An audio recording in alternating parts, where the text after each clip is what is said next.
Every NFL season, we witness the same thing play out. We're seeing former Pro Bowlers riding the bench. Speaking of first-round picks that aren't good, let's talk about Kyler Murray getting benched for Jacoby Brissett.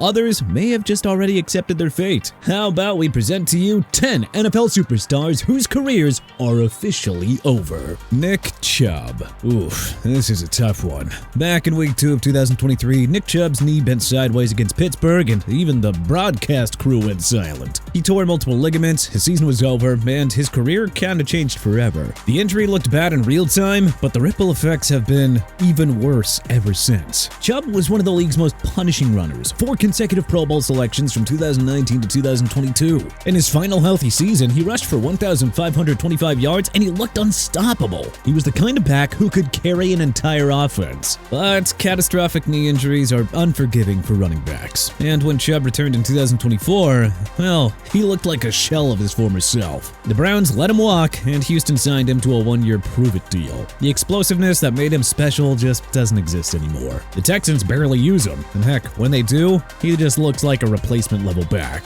Tyreek Hill. It's been a rough year so far in South Beach across the board, but when Tyreek Hill tore his ACL in Week 4 against the Jets, oof, that was a real low point, both for the organization and the wide receiver. For a receiver whose entire identity is built on world-class speed, an ACL tear at 31 years old isn't just a setback, it's potentially career-ending. The injury was gruesome too. He dislocated left knee, torn ACL, multiple damaged ligaments. Surgery followed, and now Hill is openly contemplating retirement. I mean, think about that. The Cheetah, 8 straight Pro Bowls from 2016 to 2023, the first receiver to ever do that, is considering walking away because his body might not cooperate anymore. Speed doesn't always recover from injuries like this. So, if Hill decides to retire, it's gonna be one of the most drastic career endings in recent memory. Kyler Murray. Bad turn of events for the dual-threat quarterback in the desert. After an ugly start to the season, Murray sits on injured reserve with a mid-season foot sprain, eligible to return soon, but head coach Jonathan Gannon made it clear that Jacoby Brissett would remain the starter even if Murray gets healthy. Yeah, that's the franchise telling you that they're done. Murray could be medically cleared tomorrow, and, well, the Cardinals still wouldn't want him on the field. And honestly, don't really blame him. He was the number 1 overall pick in 2019, an MVP candidate in 2021, a dynamic playmaker who could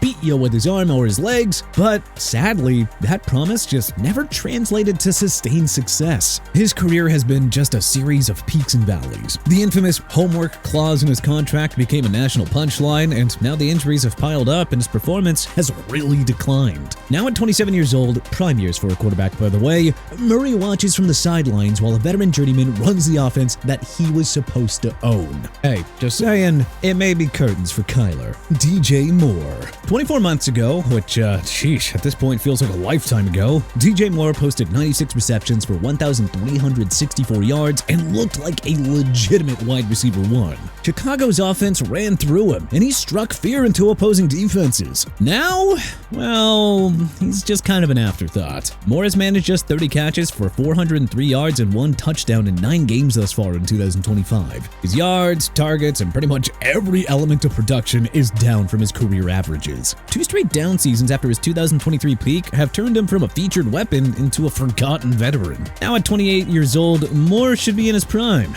but instead, he's watching his opportunities evaporate while Chicago's run-heavy philosophy buries him deeper each week. Russell Wilson. Hey, remember let Russ cook? Russell Wilson now sits 3rd on the New York Giants depth chart behind rookie Jackson Dart and Jameis Winston. Ooh. The Giants signed Wilson to a 1-year, $10.5 million deal to mentor their rookie and provide veteran stability. He started the first 3 games, went 0-3, got benched for the rookie that he was supposed to be mentoring. Remember, this is a Super Bowl champion, a 10-time Pro Bowler. Now, he's an emergency quarterback watching from the sidelines. From Seattle legend to Denver disaster to New York's third stringer. Think that trajectory kind of tells you everything that you really need to know. Trevon Diggs. 4 years ago, Trevon Diggs led the NFL with 11 interceptions and earned first-team All-Pro honors. He was a ball-hawking cornerback who could flip a game with one play. He was fast, explosive, and had big-time NFL pedigree. Today, well, he's just an afterthought in Dallas, which has arguably the worst pass defense in all of football. Diggs has just 18 tackles, 0 interceptions, and 0 passes defended through 6 games. Quarterbacks targeting him have a 148.7 passer rating, which is essentially perfect, and he has allowed 3 touchdowns. Yeah, no wonder the Cowboys turned around and benched him in week 4. The team claimed injury, but even Diggs believed it was performance-based. His quote afterward, "I guess coaches hold me accountable. I accept it." Yeah, that is clear resignation for a guy that was once known for his confident play style. Being a ball hawk is all fun and games when you're out there snagging double-digit interceptions. But once you start getting burned on a regular basis, people are going to start asking questions in bunches. Alvin Kamara. 6 Pro Bowls, 2 All-Pros, one of the most dynamic dual-threat running backs of the last decade. All of that just kind of feels like ancient history now. Kamara has rushed 128 times for 460 yards this season. 3.6 yards per carry compared to his 4.3 career average. He has 1 rushing touchdown. Yeah, just 1. His receiving numbers are equally dire too. 28 catches for 150 yards and 0 touchdowns. His yards per reception cratered from 8.2 to 5.9. He is 29 years old, 128 career games deep, and sitting on more than 1,600 touches. But the truth is unavoidable. The well has officially run dry. The elite version of Alvin Kamara isn't coming back. The decline is not just a blip. This is the new normal. Greg Rousseau. Granted, Greg Rousseau is not a true superstar. I mean, he doesn't have Pro Bowls, he ain't got no All-Pro selections, but still, Buffalo made him the highest paid defensive player on their roster, handing him a 4-year, $80 million extension with $54 million being guaranteed. So they paid him like an elite pass rusher. Yeah, see, only problem with that is that he's playing like a backup. Slow off the line and no real pressure. They need to have their most expensive defender bringing something to the table. His best days are officially done. Calvin Ridley.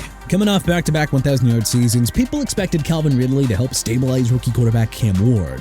But he's kind of been the complete opposite. 16 catches, 290 yards, 0 touchdowns, 4 drops, a catch rate below 50%, and a locker room poison at that. He's been disinterested, in and out of the lineup, and the whole vibe just seems really off in the Music City. There was a ton of speculation that he would be dealt at the trade deadline as a result, but for whatever reason, which we have not figured out quite yet, the Titans decided to keep him in town regardless of what it does to their young quarterback. Ward is trying to navigate the NFL as a rookie, and his supposed number 1 target just can't get open, can't catch when he does, and, well, he can't score. And when he can't score, his attitude sours even worse. The Titans' offense ranks near the very bottom of the league, and Ridley's inability to produce makes everything way harder. At 30 years old, with a history of inconsistency, the prime years are officially finished. Calvin Ridley just isn't a number 1 receiver anymore. He may not even be an NFL caliber one if we're being honest. So, don't be surprised if NFL teams have seen enough and stop calling with what he's shown this year. Derrick Henry. Derrick Henry ran for 2,027 yards in 2020 and won Offensive Player of the Year. As recently as last season, he rushed for 1,291 yards with Baltimore and just looked dominant. But, the cracks are starting to show. After 9 games in 2025, 148 carries, 704 yards, 4.8 yards per carry, 6 touchdowns. So, on the surface, that's pretty respectable. But man, the tape tells a whole different story. While he's had a few games with 100+ rushing yards, he's had far more clunkers than we've ever seen. The week-to-week consistency that defined his prime has vanished. Henry is 31 years old. He's carried the ball 2,503 times in his career. He has absorbed more punishment than almost any back in the entire league. Baltimore's offensive line struggles really haven't helped. But even when Henry gets space, the bursts that made him unstoppable is fading. The 2,000-yard monster who could run through entire defenses has become an ordinary back having a decent season. The decline is real, and it's only going one direction from here. So don't be surprised if we see him tip over the hill at the end of the season, especially if the Ravens mess around and make a deep playoff run. Between the additional wear and tear and the potential to ride off into the sunset with a big win under his belt, that could be all the king really needs to say that enough is enough. But which of these players do you think still has something left? Who do you think's done for good here? Was there any notable names that we may have missed? Let us know in the comment section below. If you like this video and learned a thing or two, then hey, clicking that like button helps out a ton. And you know, we really appreciate it. If this is your first time coming around to TPS though, then subscribing is a great idea because we put out videos like this every single day. But as always, thanks for watching and we'll see you guys next time.